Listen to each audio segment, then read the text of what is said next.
Hi, I'm Joe with Ihle Fabrications, and today we're going to be installing our widespread tailboard blades. And as you can see on this S780 here behind me, your OEM paddles are getting worn. This specific farmer, he tried to put stainless steel pieces on here, and as you can see, just by that one, it's broken just due to vibration, and there's other issues with a lot of wear. So what we're going to do today is we're going to take these off and install our Ihle ones. So we'll start with this, and then we'll show you where we go from here. All right, now that we got both these discs off to replace the paddles, make sure when you do so, take a look at your top ones too.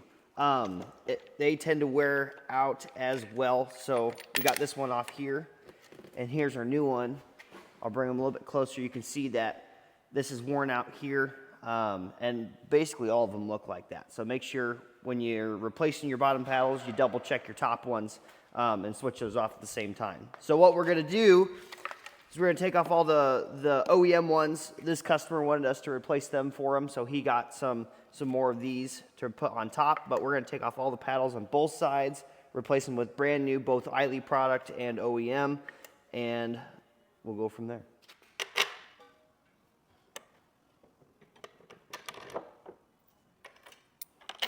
So you can see here, we put this one back up just to kind of show you the difference in the look in the Ihle versus the OEM. So just to kind of recap on your OEM, we got a lot of side wear. There are some places that this customer tried to put stainless or just another type of steel on here to try to beef up the edges.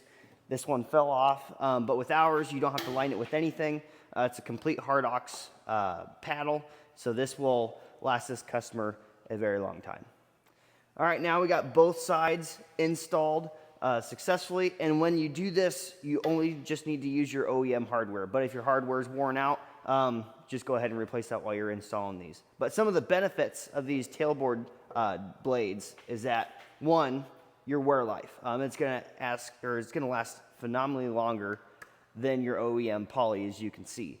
But another thing is too, is that you have, with the additional weight behind it, what we've found is you don't have to spin your blades as fast to get that nice even spread, which these do an awesome job at, even a little bit better than your